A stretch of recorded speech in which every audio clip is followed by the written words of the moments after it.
Hey guys, welcome back. It's Jen. Today I'm going to be telling you 3 secrets on how to paint gold on your cakes and sweets. I absolutely love adding gold to cakes and sweets.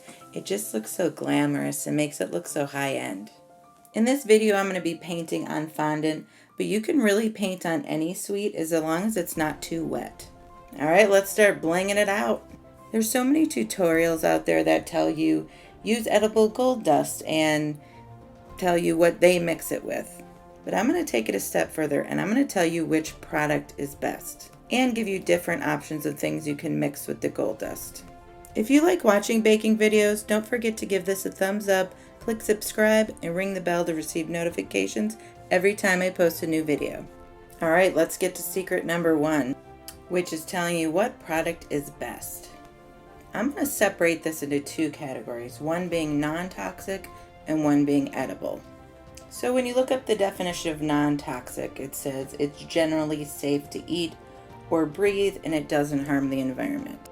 However, it is not defined as edible. And edible just means this is food. An example of other things that are non-toxic are kid-approved art supplies. These aren't considered edible, but they're considered non-toxic because sometimes kids surprise us. So non-toxic things are not FDA approved because they're not food. For non-toxic, I recommend TMP Super Gold Dust. It's the prettiest, it's the shiniest, it actually looks like real gold. And ironically, it has the least amount of taste. If you're not comfortable with non-toxic and you want something that's edible, I found that Wilton's metallic cake paint comes the closest to the Truly Mad Plastic Super Gold Dust.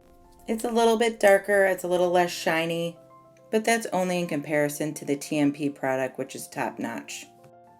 But one thing I did to make it a little shinier and a little lighter is this cake paint actually comes in a set that includes gold, silver, copper, red metallic, and green metallic. So after I painted it gold, I actually painted over it with the copper.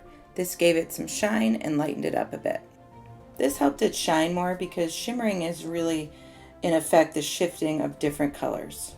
I'm going to talk about one more product here because I see it recommended a lot. It's called Edible Art Cake Paint Glamorous Gold. I found it to be too orange for my taste, and it also had more of a bitter taste to it than the Wilton. But again, that's just in comparison. You may have never known any different if you started with this cake paint. Okay, let's move on to secret number 2. If you decide to use the gold dust, it's a dust, so you're going to have to mix it with something. My favorite thing to mix it with is Everclear, which is a hard liquor that's 190 proof. I like using this because it evaporates really fast, so it dries really quickly after you paint it. But you could also use vodka or really any clear hard liquor. I've used clear tequila before in a pinch. Do not use water, at least with this gold dust. It won't mix and it'll just get clumpy.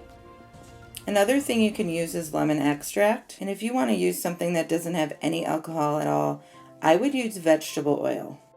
Some people use lemon juice, but that has water in it, so I don't use it. So for the alcohol, all you do is you just put some dust in a bowl and then you put a little bit of alcohol in there and stir it around. And I would just start with a very small amount of alcohol. You want the paint to be liquidy but not runny. Sometimes I do have it runny because if I have to get into a small crevice, sometimes it's faster just to let it drip down into the crevices. And then this alcohol is going to evaporate in the bowl, so you may find that you need to add a little more after it's been sitting for a little bit. And then if you're using the Wilton cake paint, just make sure you stir it very well before you use it. And then for the brushes, I just bought the Wilton decorating brush set, which is available at most craft stores and on Amazon. Same with the Wilton cake paint. And the price point is similar to the other cake paint I mentioned. So try to think of the extra colors as a bonus. If you've painted with gold before, leave me a comment. I'd love to know what product you use, what you mixed with it, and how it turned out. This reminds me of one other option. It's not painting, but it's applying gold leaf. This looks as good as the non-toxic option I mentioned, but it is edible. It is a whole nother animal though, so I will put a link in my description at the end of this video so you can watch how to apply gold leaf. It's not as smooth looking as paint, but it's gorgeous. It's really beautiful. It's actual real gold.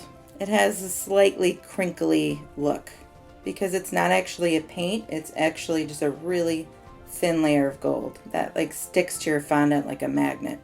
Okay, and lastly, secret number 3. So when the alcohol evaporates, the dust is left on your fondant, so it can come off onto your hands when you touch it, even though it's dry. So try to wear gloves if you can, because it'll pick up less dust. And then once you place your gold items, I would touch it up again, because some of the dust may have come off. And if you end up using the vegetable oil, that will never completely dry, so I would go over it real quick again after I place it. So even if you don't notice a change, still go over it quick with some more gold because it could have dulled a little bit and you didn't realize it. Yay, you now know how to paint gold on your cakes and sweets. You're going to be blinging out all your cakes and sweets. You just wait. It's addictive. And send me pictures when you do. I love seeing pictures of baking decorations, especially with gold.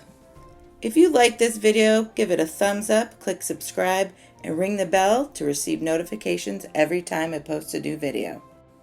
Thank you guys so much for watching, and I can't wait to see you next time.